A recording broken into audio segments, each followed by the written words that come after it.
Hello guys, solution is the best में आपका स्वागत है।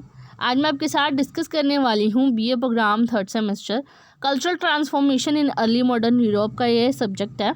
तो इसमें मैंने आपको फर्स्ट और सेकंड चैप्टर के जो इंपॉर्टेंट क्वेश्चंस थे मैंने आपको प्रोवाइड करवा दिए थे। अब हम पढ़ेंगे चैप्टर 3 के बारे में, जिसमें आपको धर्म में उथल पुथल क्या हुआ था और किस तरीके से ये रिफॉर्म हुआ था, मतलब कि किस तरीके से इसमें चेंजेस आए थे। धर्म सुधार जिसे बोलते हैं, धर्म सुधार के नाम पर क्या क्या इसमें चेंजेस आए थे और यहाँ तक कि इसमें मार्टिन लूथर का क्या योगदान रहा था। तो आज हम सबसे पहले ये जानेंगे कि धर्म सुधार क्या होता है। तो चलिए वीडियो को स्टार्ट करते हैं। तो यूरोपीय धर्म सुधार, या फिर इसे हम बोले रिफॉर्मेशन हम बोलते हैं इसे, कि यूरोप में जो धर्म सुधार आंदोलन हुआ था मार्टिन लूथर द्वारा हुआ था। क्योंकि मार्टिन लूथर एक फेमस है जो बिल्कुल राजनीति में भी इन्वॉल्व है और साथ ही साथ ये धर्म सुधार भी करते हैं। तो मार्टिन लूथर का क्या इसमें रोल रहा था वो हम इसमें जानेंगे। तो सबसे पहले हम थोड़ा इंट्रोडक्शन जानते हैं कि 16वीं शताब्दी के स्टार्टिंग में जब समस्त पश्चिमी यूरोप धार्मिक दृष्टि से एक था, धार्मिक दृष्टि मतलब कि पश्चिमी यूरोप उस टाइम पे एक ही धर्म को मानता था, वो था ईसाई धर्म। सभी रोमन कैथोलिक कलीसिया, मतलब ये चर्च का नाम है कैथोलिक कलीसिया, कि वो सदस्य थे। रोमन कैथोलिक कलीसिया ये नाम है पूरा चर्च का। तो उनके सदस्य हुआ करते थे वहाँ के, और उसकी परंपरागत शिक्षा मानते थे। जो शिक्षा वहाँ चर्च में दी जाती थी उन्हीं की शिक्षा को ये परंपरागत रूप से माना करते थे। और धार्मिक मामलों में उसके अध्यक्ष अर्थात रोम के जो पॉप थे, पॉप क्या होते हैं, जैसे कि मंदिर में पंडित होते हैं और मस्जिद में मौलाना होते हैं। तो ऐसे ही जो चर्च वगैरह होते हैं वहाँ पे उनको पॉप बोला जाता था, अधिकारियों को। तो उनका शासन जो था वो स्वीकार करते थे। तो यह 16वीं शताब्दी की ये उस महान आंदोलन को कहते हैं जिसके फलस्वरूप पाश्चात्य ईसाइयों की ये एकता छिन्न भिन्न हुई थी। पाश्चात्य ईसाई मतलब कि जो ईसाई धर्म को मानने वाले लोग थे, तो उनकी जो एकता थी उन छिन्न भिन्न हो गई थी। मतलब कि वहाँ पे जो पाखंडियाँ वगैरह थे उन सबको खत्म किया गया था इस आंदोलन के द्वारा, और प्रोटेस्टेंट धर्म सुधार हुआ था। अब लूथर जो है, मार्टिन लूथर ने जो धर्म सुधार के नाम पे जो प्रोटेस्ट किया था, तो उसको प्रोटेस्टेंट धर्म सुधार के नाम से भी जानते हैं, प्रोटेस्टेंट सुधार के नाम से भी जाना जाता है। तो इस धर्म का उदय हुआ था क्योंकि जितने भी पाखंडी हैं उनको में सुधार लाने के लिए इस आंदोलन को शुरू किया गया था। उस धर्म के नाम पर जो भी इन लोगों के बीच में पाखंडी लोग थे उन लोगों की मेंटालिटी को चेंज किया, लोगों की मेंटालिटी को, और साथ ही साथ इसमें कुछ परिवर्तन भी लेकर आए थे। अब ईसाई कलीसिया के इतिहास में, ईसाई कलीसिया मतलब कि वहाँ जो चर्च था उसके इतिहास में समय समय पर सुधारवादी आंदोलन तो होते रहे थे, लेकिन वो कलीसिया के धार्मिक सिद्धांत जो रहे थे, कलीसिया मतलब चर्च के जो धार्मिक सिद्धांत रहे थे, या उसके शासकों को चुनौती ना देकर उनके निर्देश के अनुसार ही नैतिक बुराइयों का उन्मूलन तथा धार्मिक शिक्षा का प्रचार अपना उद्देश्य मानते थे। धार्मिक शिक्षा का प्रचार भी करते थे और यहाँ तक कि जो है नैतिक बुराइयों का उन्मूलन भी करते थे। लेकिन वहाँ के जो पॉप थे और उनके जो शासक थे उनको चुनौती दिए बिना ही धर्म सुधार किया करते थे। उनके जो कलीसिया के धार्मिक सिद्धांत थे उनको ही माना करते थे। और यहाँ तक कि 16वीं शताब्दी में जो सुधार हुआ था, उसका आंदोलन जो हुआ था वो परिवर्तित हुआ।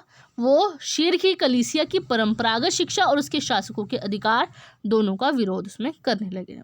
जो परंपरागत शिक्षा जो बहुत टाइम से चली आ रही थी पाखंडी लोगों में, उसमें बहुत सारे ऐड ऑन हुए थे चीज़ें, और उस शिक्षा को भी मानते थे और उसके जो शासक थे उनके अधिकारों को भी माना करते थे वहाँ के लोग। अब इनमें दोनों का विरोध होने लगा था, इसीलिए इसे धर्म सुधार के नाम से भी जाना जाता है। अब जो धर्म सुधार है उसके परिणाम स्वरूप यूरोप में कैथोलिक संप्रदाय के साथ साथ लूथर संप्रदाय, कैथोलिक संप्रदाय मतलब कि कैथोलिक चर्च के अगेंस्ट ये धर्म सुधार हुआ था। लूथर संप्रदाय, कैल्विन संप्रदाय, एंग्लिकन संप्रदाय, लिंकन संप्रदाय और प्रेस्बिटेरियन संप्रदाय भी प्रचलित हुए थे। ये सब इनके जो थे वो कैटेगरी थे, ग्रुप्स वगैरह थे जिन्होंने धर्म सुधार किया था, सारे ग्रुप्स वगैरह बना के। तो ये लोग फेमस हुए थे इन्हीं के नाम पर। और संप्रदाय मतलब कि एक ग्रुप होता था इनका पूरा, और ये लोग जो थे समाज में परिवर्तन करते थे, लोगों की मेंटालिटी को चेंज वगैरह करने के लिए यूज़ किया जाता था। जैसे कि पोस्टर्स वगैरह छपवा के या फिर जैसे कि रैली वगैरह निकाल के, तो वो सब इन्हीं के थ्रू होता था। अब आते हैं इसके डेफिनेशन एग्जैक्टली कि जो धर्म सुधार है उसको कैसे डिफाइन हम कर सकते हैं। पोप की धार्मिक प्रभुता, चर्च की बुराई तथा धर्माधिकारियों के पाखंडों और आडंबरों को समाप्त करने के लिए जो आंदोलन चलाया गया था वह यूरोप के इतिहास में धर्म सुधार आंदोलन के नाम से पुकारा जाता है। अब क्या है, पोप की धार्मिक प्रभुता मतलब कि जो इनका उस चर्च पे अधिकार था पोप का, और उनकी जितनी भी सिद्धांत हैं उनको फॉलो करते थे वहाँ के लोग। चर्च की जितनी भी बुराइयाँ थी, उनके जितने भी धर्म के अधिकारी थे, धार्मिक अधिकारी जो थे, उनके पाखंड वगैरह आडंबर को समाप्त करने के लिए आंदोलन चलाया गया था उनके अगेंस्ट। उसमें चेंजेस लाने के लिए चलाया गया था। ये तो है नहीं कि पूरी तरीके से वो बिल्कुल चर्च के खिलाफ ही थे, किसी और धर्म को मानते थे, ऐसा नहीं था। वो सिर्फ उसमें कुछ चेंजेस वगैरह लाना चाहते थे, इसलिए उन्होंने ये आंदोलन चलाया था जिसे धर्म सुधार आंदोलन के नाम से जाना जाता है। 16वीं शताब्दी में पोप के धार्मिक प्रभुत्व को नष्ट करने के लिए, चर्च की जितनी भी बुराइयां थी उनको अंत करने के लिए, धार्मिक पाखंडों को नष्ट करने के लिए जो आंदोलन शुरू किया गया था उसे धर्म सुधार आंदोलन की संज्ञा दी गई थी। अब वार्नर और मार्टिन लूथर का कथन है कि धर्म सुधार आंदोलन पोप की सांसारिकता तथा भ्रष्टाचार के विरुद्ध एक नैतिक विद्रोह था। ये नैतिक विद्रोह इनका एक डेफिनेशन है कि इनका कथन है, मतलब कि इन्होंने ये बताया है, बोला है कि धार्मिक सुधार आंदोलन जो हुआ था वो पोप की सांसारिकता मतलब कि जिस तरीके से वो लोगों को अपनी दुनिया दिखाते थे धर्म के नाम पर, उनको खत्म करने के लिए, उनका भ्रष्टाचार खत्म करने के लिए उनके विरोध में एक नैतिक विद्रोह ये रहा था। अब धर्म सुधार आंदोलन जो था वो दो उद्देश्य से रिलेटेड था। दो उद्देश्य था इसका धर्म सुधार आंदोलन का, जिसका प्रथम उद्देश्य था धार्मिक, दूसरा उद्देश्य था इसका राजनीतिक। अब धार्मिक उद्देश्य क्या था कि ईसाई जनता के नैतिक और आध्यात्मिक जीवन का पुनरुत्थान करना। नैतिक और आध्यात्मिक जीवन जो है इनका, जिस तरीके से वो जी रहे थे, परंपरागत तरीके से जी रहे थे, उनका पुनरुत्थान करना, दोबारा से उसको कन्वर्ट करना, मतलब कि दोबारा से नई नई चीज़ों को उसमें लेकर आना। ज़रूरी नहीं कि परंपरागत चीज़ों का यूज़ करना। जैसे कि पुनर्जागरण हुआ था, पुनर्जागरण में अचानक से उनमें चेंजेस आए थे, उनकी लाइफस्टाइल बदलने लगी थी, बहुत सारी चीज़ें इसमें इन्वेंशन हुई थी। तो ये क्या है कि धार्मिक उद्देश्य इनका ये रहा था कि उनको पुनरुत्थान करना, दोबारा से उनको बनाना, मतलब कि उसका दोबारा से रिफॉर्म करना। जबकि राजनीतिक उद्देश्य उनका ये था कि रोम के जो पोप थे उनके व्यापक धर्म संबंधी अधिकारियों को समाप्त करना था। धर्म संबंधी जितने भी अधिकार थे उनको पूरी तरीके से खत्म करना। क्यों? क्योंकि वहाँ राजनीतिक उद्देश्य से ये लोग उन लोगों को ख़त्म करना चाहते थे जो धर्म के नाम पर उन लोगों से बहुत ज़्यादा पैसे वगैरह, आडंबरगिरी दिखाते थे और बहुत ज़्यादा उनसे पैसे वगैरह लुटा करते थे। अब इस प्रकार ये कहा जा सकता है कि पोप तथा कैथोलिक चर्च के विरोध में यूरोपीय देशों में जो प्रतिक्रिया हुई थी उसे धर्म सुधार आंदोलन कहा गया था। अब पोप तथा कैथोलिक चर्च के विरोध में जो यूरोपीय देश थे, पहले तो सबसे पहले ये जो पुनर्जागरण काल हुआ था वो इटली में शुरू हुआ था, धीरे धीरे पूरे यूरोपीय देशों में फैला था। अब जो कैथोलिक चर्च में जो विरोध हुआ था यूरोपीय देशों में, जो पूरी तरीके से प्रतिक्रिया इसमें देखने को मिली थी, बहुत ज़्यादा एक्शन लिया गया था पूरे यूरोप में, तो उसे धर्म सुधार आंदोलन कहा गया था। अब इसके रीजंस क्या क्या रहे थे? सबसे पहला रीज़न इसमें यह था कि पुनर्जागरण का प्रभाव पड़ा था। पुनर्जागरण का क्या प्रभाव पड़ा था? यूरोप वासियों में तर्क तथा चिंतन शक्ति का विकास हुआ था। ये लोग समझने लगे थे क्या सही है क्या गलत है। तर्क करने का मतलब कि एक तरीके से किसी की साइड लेने का, इनको तर्क वितर्क करने का इनको मौका मिला, इनका विकास हुआ, चिंतन शक्ति में विकास हुआ, इनकी जो सोच है उनका विकास हुआ था। चिंतन शक्ति मतलब कि किसी भी मैटर में या किसी भी टॉपिक पर समझने सोचने की इनकी जो क्षमता थी उनका विकास हुआ था पुनर्जागरण की वजह से। अब लोग जो थे वो ईसाई धर्म में प्रचलित विश्वासों को और मान्यताओं को तर्क की कसौटी पर परखने लगे थे। तर्क की कसौटी पर मतलब कि एक तरीके से होता है ना कि जैसे कोर्ट में जज होता है, दोनों तर्क की बातों को समझता है और अपनी जो पॉइंट ऑफ व्यूज़ है वो निकाल के आता है, तब जाके वो फैसला मिलता है। तो एक तरीके से इसमें भी यही था कि लोग उनको समझने लगे थे क्या सही है क्या गलत है। उनकी जितने भी धार्मिक विश्वास थे, उनकी जो मान्यताएं थी, उनको तर्क की कसौटी पर परखने लगे थे। और इस बौद्धिक जागरण से मध्यकालीन धार्मिक अंधविश्वास तथा जो प्राचीन मान्यताएं थी उन पर यूरोप वासियों का विश्वास भी उठने लगा था। धार्मिक अंधविश्वासों पर भी और जो पुरानी मान्यताएं थी उनकी जो परंपरागत तरीके से ये लोग फॉलो करते आ रहे थे, उनका भी यूरोप वासियों का जो विश्वास था वो उठ गया था। अब मानववादियों ने चर्च में व्याप्त बुराइयों की कटु आलोचना करनी शुरू कर दी थी। उन लोगों की बुराइयां करनी शुरू कर दी थी, बहुत ज़्यादा उनके जो थे क्वेश्चंस करने लगे थे, उनकी जितने भी धर्म सिद्धांत थे उन पर सवाल उठाने लगे थे। अब देशी भाषाओं में बाइबल के अनुवादित होने के कारण साधारण लोग भी बाइबल का अध्ययन करने लगे थे। अब देशी भाषा मतलब कि एक तरीके से जो वहाँ की लैंग्वेज होती थी उनमें भी ये बाइबल का अनुवाद होने लगा था, उनकी लैंग्वेज समझ में आने लगी थी लोगों, ताकि उन लोगों को पढ़ सके। तरह तरह की लैंग्वेजेस में उनको बाइबल जो है वो किताबें पब्लिश होने लगी थी, उनका अध्ययन लोग करने लगे थे और धर्म के सच्चे स्वरूप को समझने में लगे थे। अब ईसाई धर्म में क्या होता है, बाइबल जैसे कि हिंदू धर्म में ग्रंथ वगैरह बहुत ज़्यादा होते हैं, मुस्लिम में कुरान वगैरह सबसे ज़्यादा इम्पोर्टेंट होता है, और वहीं हम देखें ईसाई धर्म में जो बाइबल है उसका अध्ययन करने लगे थे और धर्म के सच्चे स्वरूप को समझने में समर्थ हुए थे। अब उनके अंधविश्वास दूर होने लगे, जिससे धर्म सुधार आंदोलन का मार्ग प्रशस्त हुआ था। ये जो धर्म सुधार आंदोलन है वो पूरे यूरोप में भी फैला था, अंधविश्वास को दूर करने लगे थे। पहला क्वेश्चन ये, पहला टॉपिक ये। अब दूसरा आता है धार्मिक कारण। धार्मिक कारण में क्या है कि पॉप का स्वरूप विकृत हुआ था। स्वरूप मतलब कि उनकी जो सच्चाई थी वो पता लगा था। अब पॉप कैथोलिक चर्च का सर्वोच्च और सर्वसत्ता संपन्न अधिकारी होता था, क्योंकि पॉप जो है वो अपने उसको बाइबल को पढ़कर लोगों को बताता था और अंधविश्वासों में बहुत ज़्यादा ये विलीन हो गया था, और उस जो है और ये ईश्वर का प्रतिनिधि समझा जाता था। ईश्वर का प्रतिनिधि मतलब कि जैसे कि पुजारी वगैरह होते हैं, पंडित होते हैं मंदिरों में, वैसे ही ईसाई धर्म में चर्च में एक पॉप होता था और ये ईश्वर का प्रतिनिधि समझा जाता था। परंतु उत्तर मध्यकाल में पॉप धर्म के क्षेत्र में रुचि ना लेकर राजनीति में अधिक रुचि लेने लगा था। राजनीति में मतलब कि इससे ये पैसा कमाना चाहता था, वो धर्म के नाम पर जो है राजनीति खेलना चाहता था, पॉलिटिशियन बनना चाहता था, उसमें ज़्यादा इंटरेस्ट होने लगा था। और जो पॉप है भव्य प्रसादों में निवास करता था, भव्य प्रसादों, और वह सांसारिक सुखों का आनंद भी लेता था। सांसारिक सुखों का मतलब कि ये इसका इलीगल वर्क करता था, मतलब कि धर्म के नाम पर लोगों से लूटना या फिर कुछ भी ऐसा। आगे मार्टिन लूथर के बारे में भी बताया गया है इसमें कि किस तरीके से उसने 95 थीसिस इन्वॉल्व करी थी इसमें। तो ये क्या था कि सांसारिक सुखों का आनंद लेता था, बहुत ज़्यादा ऐशो आराम की ज़िंदगी जीता था, लोगों को भटका कर। परिणाम स्वरूप क्या होता था कि जन साधारण को धर्म से आस्था उठने लगी और उसमें धर्म सुधार जो है वो चाहते थे, उसमें सुधार चाहने लगे थे, जिसकी वजह से ये हुआ था। दूसरा पॉइंट आता है इसमें, धर्माधिकारियों द्वारा अपने कर्तव्यों की उपेक्षा करना। धर्माधिकारी मतलब कि पॉप के अलावा भी वहाँ पे बहुत ज़्यादा वर्कर्स होते थे, धार्मिक अधिकारी वगैरह जो होते थे, अपने कर्तव्यों की उपेक्षा की जाने लगी थी। इनकी जो नियुक्ति होती थी वो गिरिजाघरों में जनसाधारण को धर्म की शिक्षा देने के लिए की जाती थी। जैसे एज अ टीचर मान के चलो कि धार्मिक चीज़ों के बारे में, धर्म के बारे में बताने के लिए जो टीचर्स वगैरह रखे जाते थे, उन धर्म की शिक्षा बताने के लिए वो धर्माधिकारी कहे जाते थे। परंतु उत्तर मध्य काल में धर्माधिकारी जो थे वो जनसाधारण को ना तो बाइबल का सही व्याख्यान कराते थे और ना ही उनको धार्मिक शिक्षा देते। मतलब कि जो है बाइबल की सही व्याख्या मतलब कि बाइबल की लैंग्वेज समझ के उसको एक्सप्लेन नहीं करते थे वो लोग, और ना ही उनको धार्मिक शिक्षा भी दी जाती थी। अब जनसाधारण धर्माधिकारियों की धार्मिक कार्य ना कराने पर आलोचना करने लगे थे और गिरजाघरों में सुधार करने की आवाज़ भी उठाने लगे थे, क्योंकि जब तक बाइबल के बारे में उन लोगों को पता नहीं लगेगा तो वो कैसे समझेंगे क्या सही है क्या गलत है।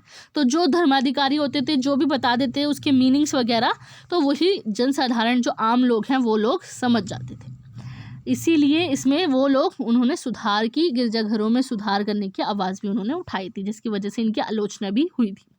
अब छोटे पादरी जो होते थे, पादरी वर्ग के लोग जो छोटे छोटे होते थे, उनमें असंतोष होने लगा था। जैसे कि धर्माधिकारियों की भी कई श्रेणियाँ होती थी। छोटे धर्माधिकारी जो होते थे उनको धन प्राप्ति के साधन कम प्राप्त होते थे। इस कारण वे बड़े पादरियों से उनके वैभव, धन व प्रतिष्ठा के कारण द्वेष रखते थे, मतलब कि नफरत रखते थे, नफरत भरी जो है इनकी फीलिंग्स रहती थी।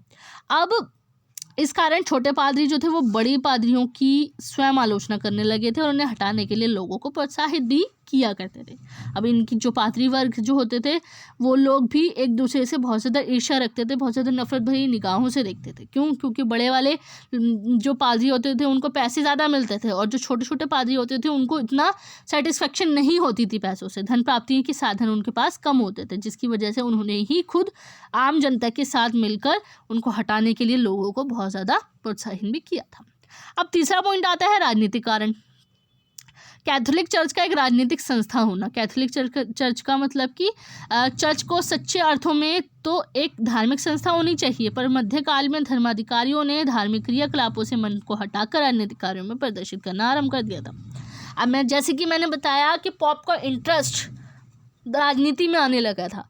तो धार्मिक, एक तरीके से कैथोलिक जो चर्च है वो धार्मिक संस्था होनी चाहिए, लेकिन जो पॉप और उनके जो अधिकारी हैं और जो पादरी वर्ग के लोग होते थे उनका इंटरेस्ट राजनीति में आने लगा था, राजनीतिक कार्यों में बहुत ज़्यादा आने लगा था, जिसकी वजह से धर्माधिकारी स्वयं की अदालतें लगाते थे। किसानों और व सामान्य लोगों पर कई प्रकार के कर भी लगाते थे और धर्माधिकारियों का इस प्रकार विशेषाधिकार से सुसज्जित रहना राजा व जनता दोनों को ही जो है निगाह में खटकने लगा था। राजा और जनता मतलब कि जो, क्योंकि ऐसा होता था ना, धर्म के नाम पर ये लोग अपनी राजनीति खेला करते थे और अपने फैसले सुनाया करते थे धर्म के नाम पर।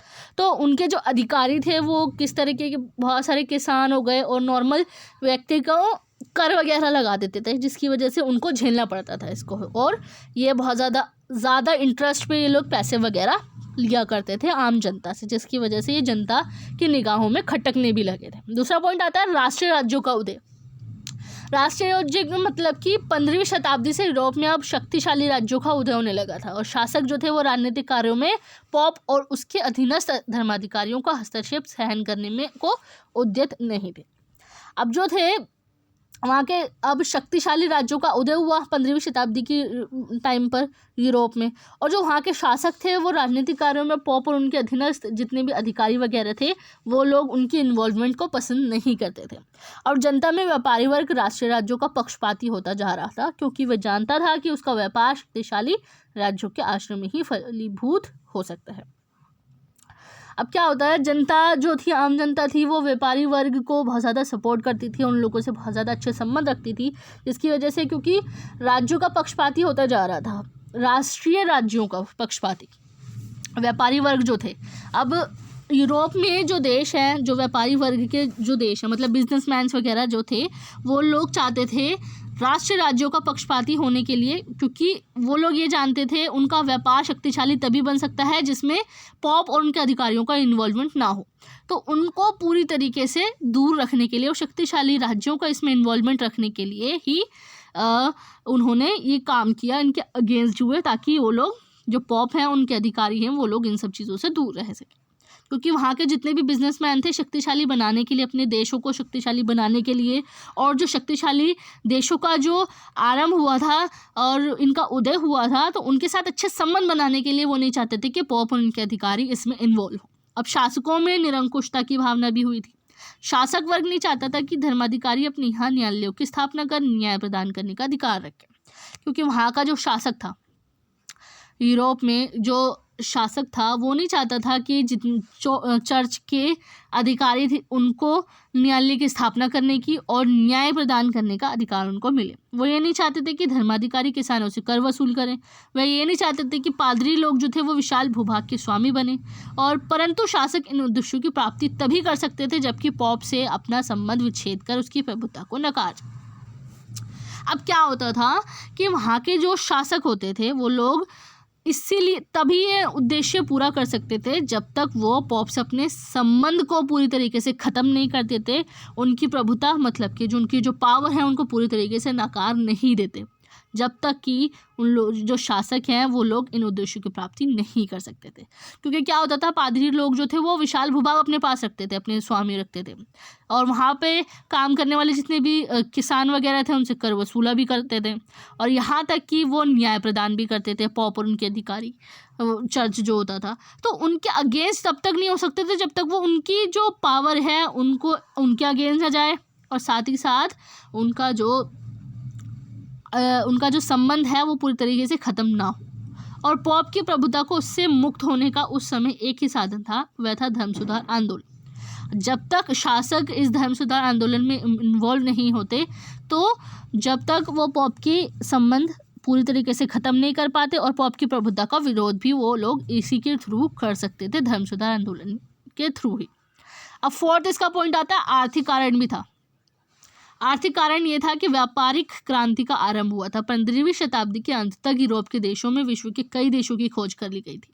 अब यूरोप के देशों का अपना व्यापार इतनी तीव्र गति से, क्योंकि ऐसा हुआ था ना कि पुनर्जागरण का काल था, इसमें नई नई तकनीकों का इस्तेमाल किया गया था, शहर बसने लग गए थे, राष्ट्र राज्यों का पतन का जो है उदय हुआ था, और यहाँ तक कि प्रिंटिंग प्रेस का आविष्कार भी हुआ था। पूरी तरीके से जो अलग अलग लैंग्वेजेस में जो है इनकी जो बुक्स वगैरह थी वो प्रदर्शित होने लगी थी, और बहुत ज़्यादा पब्लिश होने की वजह से लोग समझने लगे थे सही क्या है गलत क्या है, उसका है तर्क वितर्क करने में भी बहुत ज़्यादा सक्सेसफुल रहे थे। अब अपना व्यापार पूरी तरीके से बढ़ने की वजह से इनकी जो है धार्मिक विश्वासों से लोगों का मन भी हटने लगा था, और व्यापारी लोग स्वतंत्र और व्यक्तिवादी भावना के होने लगे थे। धन अर्जित हो जाने के कारण उनकी धर्म में भगवान में आस्था भी कम हो गई थी, और इस कारण ये पादरी लोगों के जीवन और उनके वैभव के स्पष्ट रूप से आलोचना भी करने लगे थे, व्यापारी वर्ग के जो लोग थे। क्योंकि क्या हुआ था कि बिजनेस जो था उनका बहुत ज़्यादा, व्यापारिक क्रांति का बहुत ज़्यादा आरंभ हुआ था, तीव्र गति से बढ़ने लगा था, और इसकी वजह से धार्मिक चीज़ों में और भगवान में आस्था नहीं रखने लगे थे, जिसकी वजह से पादरी लोग जो थे उनका जीवन उनके वैभव की स्वच्छ रूप से बहुत ज़्यादा ये लोग आलोचना करने लगे थे। आलोचना का मतलब ये होता है कि उन पर सवाल उठाने लगे थे ये लोग कि क्या है इसमें आस्था करने के लिए, क्या ज़रूरी है, या फिर क्या अंधविश्वास है इन लोगों का, या फिर विश्वास करना चाहिए कि नहीं, ये तर्क वितर्क इन लोगों ने करना शुरू कर दिया था, बड़े बड़े बिजनेसमैन। अब रोम का वैभव, इसमें क्या है कि मध्यकाल में रोम जो थे वो ईसाई धर्म का प्रसिद्ध केंद्र था।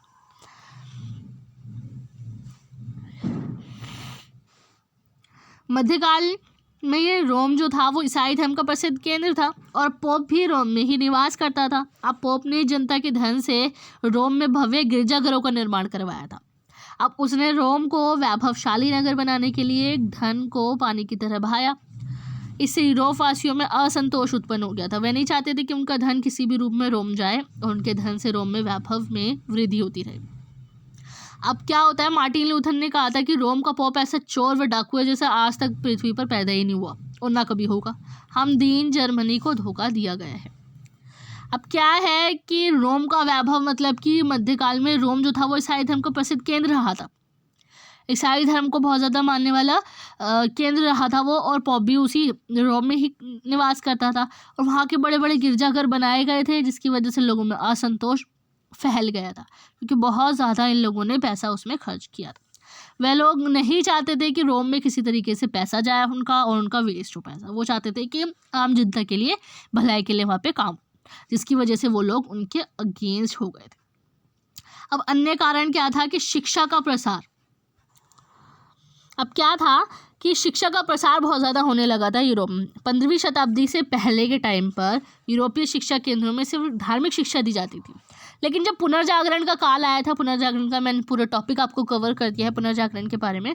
पुनर्जागरण के परिणाम स्वरूप ही इटली और यूरोप के बहुत सारे भाग ऐसे थे जहाँ पे धर्मनिरपेक्ष विषयों का अध्ययन भी किया जाने लगा था। धर्म में क्या क्या सही है क्या गलत है उसको समझना बहुत ज़्यादा ज़रूरी था, जिसकी वजह से उन लोगों को एजुकेशन भी दी जाती थी। अब धर्मनिरपेक्ष शिक्षा के प्रसार से व्यक्ति ईसाई धर्म की कुरीतियों को समझने लगा था, बुराइयों को। कुरीतियाँ मतलब क्या गलतियाँ करी हैं उन्होंने, उनको समझने लगा था। अब यूरोप में शिक्षा के इस प्रसार में छापे खाने के प्रवेश ने बहुत योगदान दिया। 50 वर्षों के थोड़े समय में ही यूरोप में लगभग 10 लाख पुस्तकें तैयार हो चुकी थी।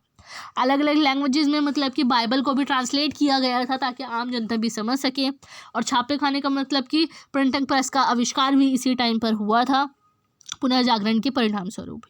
और लाखों पुस्तकें जो हैं तैयार हो चुकी थी, जिसकी वजह से लोग पढ़ते थे, आम जनता।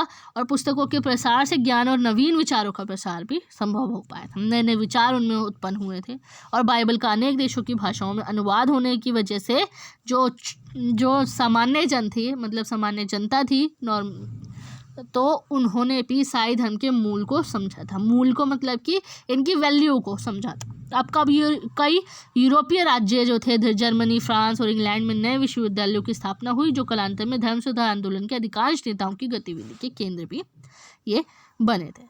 अब इसमें क्या है कि अलग अलग लैंग्वेजेस में ट्रांसलेट हुआ बाइबल का, बहुत सारी पुस्तकें आई, नए विचारों का जो है नए विचार उत्पन्न हुए लोगों के दिलों में। और यहाँ तक कि जो पोप है उनके अधिकारियों के उनके सिद्धांत वगैरह जो बनाए गए थे उनके थ्रू, चाहे वो राजनीतिक सिद्धांत हो, धर्म के नाम पर कुछ भी हो, तो उन लोगों के अगेंस्ट आम जनता समझने लगी, तर्क वितर्क करने लगी थी, और यहाँ तक कि जो ईसाई धर्म है उसकी वैल्यू को भी समझने लगे। और यहाँ तक कि इटली के अलावा, इटली में तो सबसे पहले पुनर्जागरण का हुआ था, उसके अलावा बहुत सारे यूरोपीय राज्य थे, जर्मनी, फ्रांस और इंग्लैंड, उनमें बहुत ज़्यादा विश्वविद्यालय मतलब यूनिवर्सिटीज़ की स्थापना की गई थी। और यहाँ तक कि धर्म सुधार आंदोलन के बहुत ज़्यादा नेताओं की गतिविधि का केंद्र भी ये बना था। तो मैंने इसमें आपको पूरा बताया कि क्या रीज़न रहे थे धर्म सुधार आंदोलन के, और यहाँ तक कि धर्म सुधार आंदोलन की एग्जैक्ट डेफिनेशन क्या रही थी, तो मैंने आपको यहाँ पे क्लियर कर दिया। अब नेक्स्ट वीडियो में मैं आपको बताऊंगी मार्टिन लूथर का क्या योगदान रहा था। And thanks for watching my video.